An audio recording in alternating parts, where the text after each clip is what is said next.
channel. Let's solve some numericals related to these concepts what we discussed in the previous videos. So let's consider that a transmission line having the inductance of 0.1 Henry and the resistance 5 ohm is suddenly short circuited at t is equal to 0. It means that momentarily, okay, initially it is closed.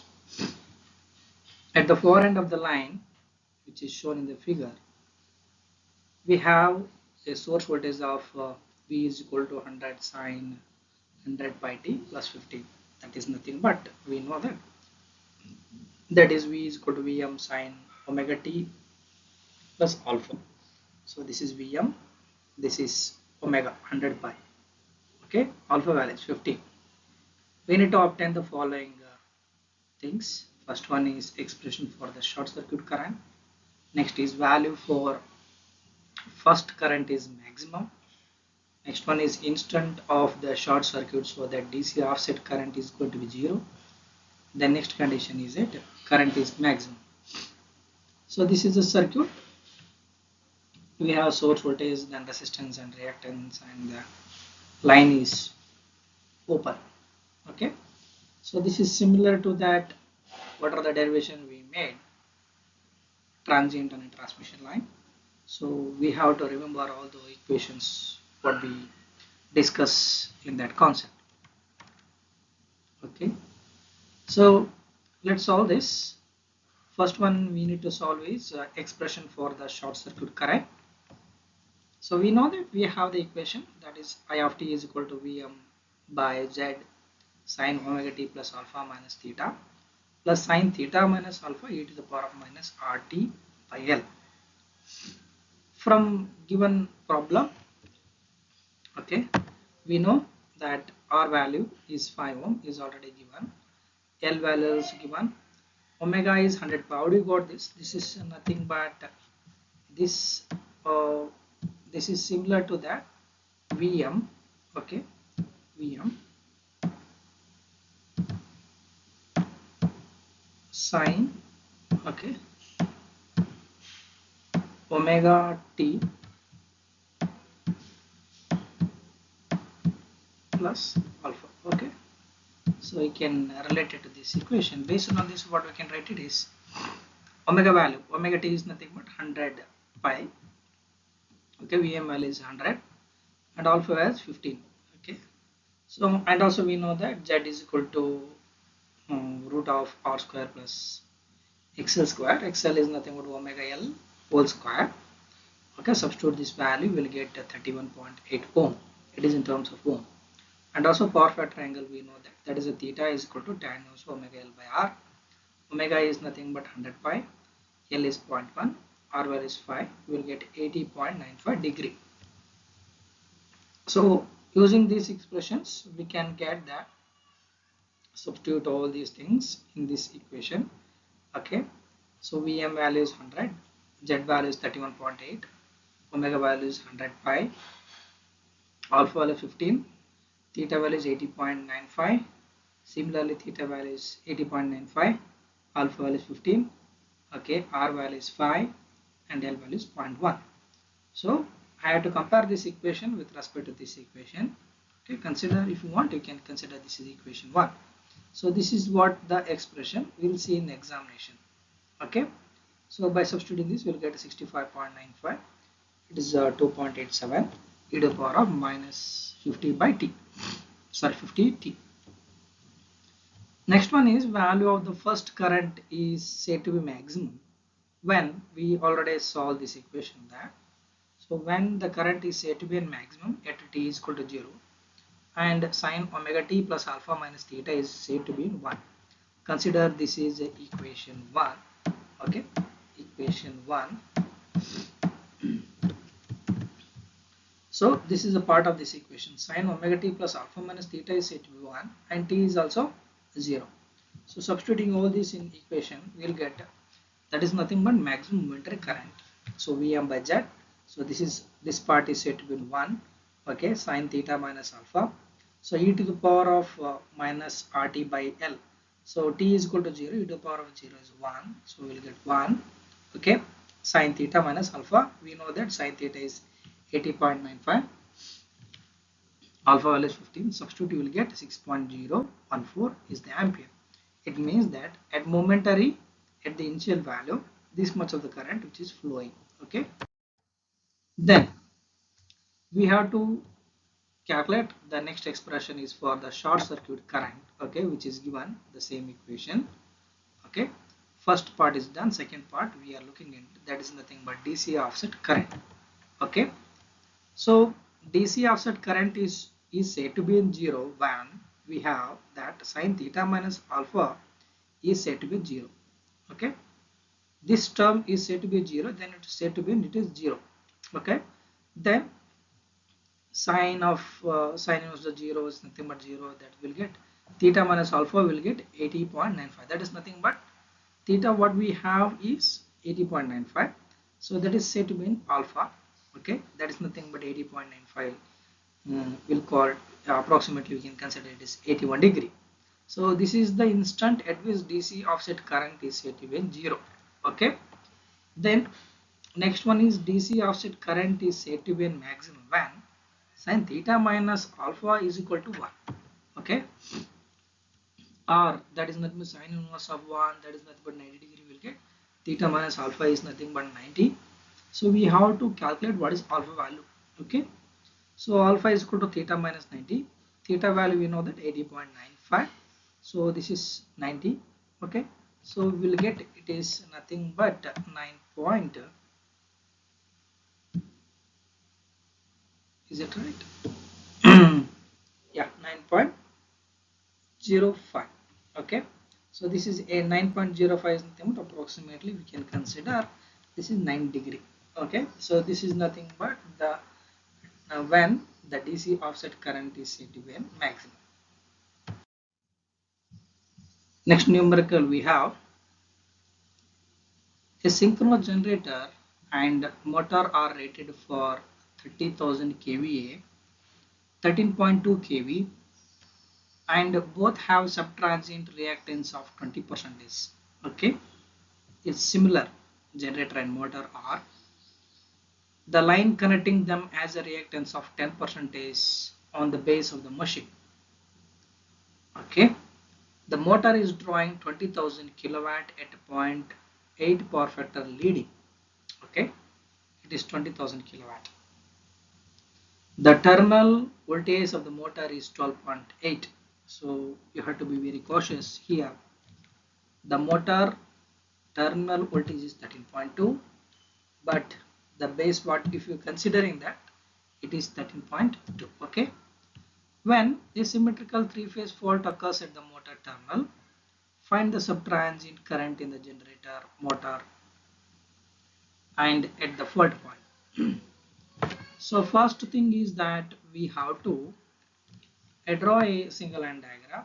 So based on this, what we can consider is there is a generator and the transmission line. Okay, is not mentioned what was the transformer it is. Okay, then the motor. Okay, so there is a fault which is going to take place at the terminal voltage of the motor. Okay,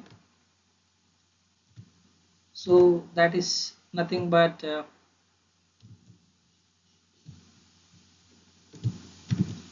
okay, so there is something fault which is going to take place at this point. Okay, then let's solve this problem. And one more thing, whatever the values of the rating we are considering, it is 13.2 for the generator and motor, but working means working at 12.8 kV. So you have to remember all these values when solving. Okay, the equivalent circuit, okay, directly based on this I am writing this because no need to calculate that actual value and the base values are is it because this is not this is not required at this point. So based on this single line diagram I can write that. Okay, so generator reactance is 20% and the motor reactance is also 20%. That's nothing but 0.2, and the transmission line having the reactance of 10%. Okay, generator, transmission line, and the motor, and having the source of EMF is easy, and this is for subject to the motor. Okay, so here we have written that EG double dash and it is EM double dash. So what does it mean that? So we are considering that the system is subjected to subtransient period. Okay, and there is a fault at this point, means terminal voltage. Okay, terminal of the machine means the motor. So altogether this is the reactance and the source of EMF. Consider it is terminal voltage. Okay, so this is nothing but we consider it is a V pre-fault. Okay, VPF is nothing but pre-fault voltage, and there is a load current of IL which is flowing into the line. Okay, so we have to consider that the important thing is the base MVA and the base kV. So here there is no doubt that we have to consider for the motor because we are working on the motor. So that's why I do have only option for generator and the motor, generator and the transmission line. Here the transmission line, it's not having any transformer, so that's why I'm going with the generator. Okay, this is very important how you need to select the base, right? The base values on the generator is 30 MVA. He has given that 30,000 kVA is nothing but 30 MVA, and the voltage is 13.2 kV. And the pre-fault voltage at the fault point means there is a fault which is going to take place on the motor which is working at 12.8. Do not get confusion between this base voltage and the terminal voltage, okay, of the motor. So motor is working at 20,000 kilowatt at a 0.8 power factor leading and 12.8 kV. So this is nothing but, so what is the working voltage of the motor? This will become terminal voltage. That is nothing but we can consider that it is a pre-fault voltage of 12.8 kV. Okay, so we have to convert on a base, means per unit value. So actual value of the voltage which is working at 12.8 and the base value of the voltage, okay, it is 13.2 because it is mentioned in the problem. Okay, it is 13.2 of the generator and the motor. So actual value by base value will get 0.97 at an angle of 0. Why it is negative? Because we don't have angle difference between the actual value and the base value. So this is very important to remember while solving the network. Okay, then next thing is that we have to calculate what is the current which is flowing. Okay, this is the current. I already told that. So because whatever the value of the voltage at this point and drop at this point, I can able to calculate what is the terminal voltage of the generator. Okay, because of the change in the load. So IL value we have to calculate. IL value is nothing but actual value by the base value. Okay, what is our base value? So base power we have, that is nothing but 30 megawatt, means 30 MVA.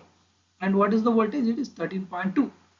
Okay, so 30 megawatt MVA, sorry, 30 MVA divided by root 3, 13.2 into the power of 3, that's nothing 1312 amperes. So you have to remember this is subjected to base current.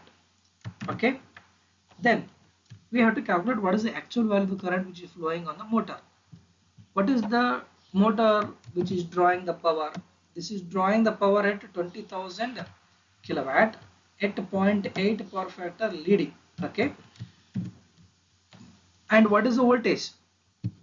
Voltage is 12.8 kV.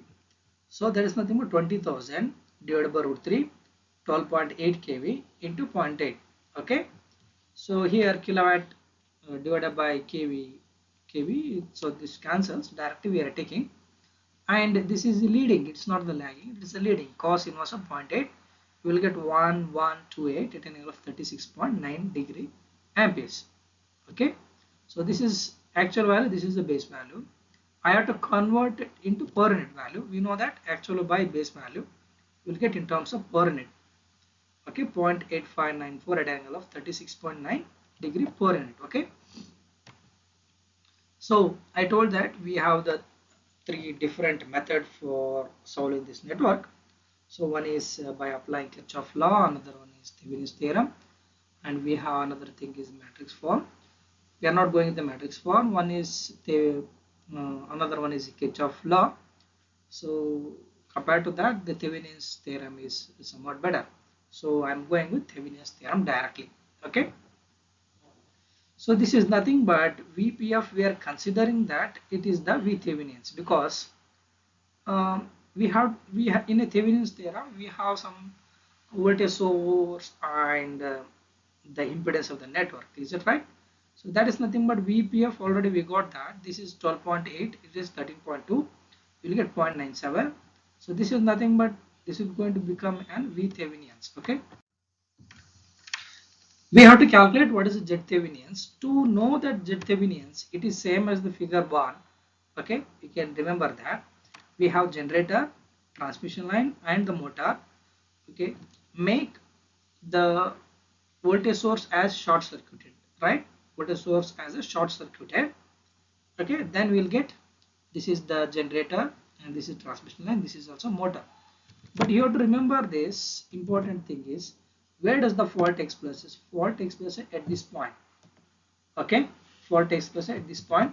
So this should come in parallel to any of the network. Okay, so this is another one part of the circuit and this is another part of the circuit. So this is nothing 0.2 and 0.1. You will get a 0.3 because fault is takes place at this point. So actually is nothing but we are holding the point midway. So how the tag is coming? Okay, resultant force which is acting, right? So this is what we will get 0.3 and this is a 0.2. These two are coming in parallel. Okay, Z Thevenin's is nothing but 0.3 and the 0.2 are parallel. So after substituting this value, we'll get J 0.12. Okay, hence we got this. This is nothing but V Thevenin's, the voltage source. Okay, we got this, the voltage before the fault which is going to take place, right? V Thevenin's, and this is the Z Thevenin's. Okay, so this is nothing but the equivalent circuit during the fault condition, the voltage and the impedance what we got, and this is the fault. Okay, because the voltage and the impedance, there is a current which is flowing onto the line, means at the fault point. Okay, IF, we are considering that IF double dash is nothing but subject to some transient period. Okay, so by this we can know that I is equal to V by Z. What is V value is 0.97, Z value is J 0.12. So we'll get 8.06 at an angle of minus 90 degree. For this, you have to remember this. These values are in terms of the per rate. Okay. Then we have to calculate actual value, right? Actual value. So this is nothing but we have to calculate the actual value of the subtransient fault current in the motor and the generator. Okay, so this is very important. I told that I have mentioned while explaining that Thevenin's theorem, the last sentence. So once again, I'm reading out for your reference. Okay, so when there is a fault which is occurs, there is a change in the current supplied by the motor and the generator. Okay, this change is calculated by connecting Thevenin's voltage with a reversed polarity at the fault point which is shown. So this sentence makes a lot of sense. Okay, reversed polarity at the okay, with the reversed polarity at the fault point which is shown in the figure, and here all the voltage sources are replaced by short circuit. Okay, so this is nothing but where does fault takes place at this point actually. Okay, at this point. So let's say consider that this is the generator and this is a motor and the transmission line. Actually there is a fault at this point. Okay, we have to change the polarity. Okay, this is a plus to minus, minus to plus. We have got the voltage source at the middle, means at the fault point. Then we have to calculate what is I1 and the I2. Okay, while calculating this, you make this separation, and while calculating this part, you make it this separation. Okay, so how I got this value of the I1? Because this is a source voltage, I am not considering I2 at this point. Understand? This is open, this is open when you're calculating. When you're calculating I1, it is I2 is get open. Okay, this point is open. So when you're calculating I2, so this is at this point it is open. Okay, so I1, the what is the voltage is 0.97, the total impedance 0.2 plus 0.1, so you'll get a 3.23 at an angle of 90 degree. Why it is 90 degree? Because of J. Similarly, I2 is nothing but the voltage 0.97. What is the impedance? There's nothing but J 0.2. So we got that is 4.85 at an angle of minus 90 degree. So we have to calculate the subtransient fault current of the generator and the motor. Okay, so we have to be we have to see, okay, we have to remember that figure A. Okay, figure A. So it means that we have the generator at this point. Okay, we have, sorry, so we have the generator at this point. Okay, and the motor at this point, right? This is nothing but G. Okay, sorry that. Okay, so generator at this point and the motor at this point. Okay, so what is mean that Ig double dash is nothing but it is going to supply the current to the fault point, because the current across generator is greater compared to that.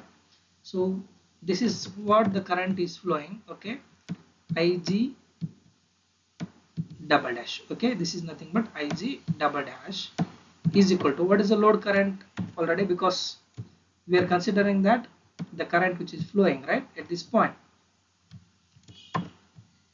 current which is flowing into the element, that's nothing but IL.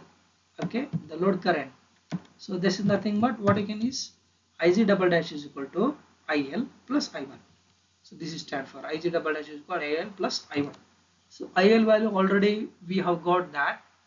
So this is actual value. Already we got that. It's 0.8594, which is there in the previous slide. Okay, and the I1 we have got, this is a 3.23. So this value you have to remember this. This value is in terms of the current. Okay. So similarly, what is it? IM. Okay. So this is nothing but IM double dash. You will get that. Okay. So because I2 minus IL.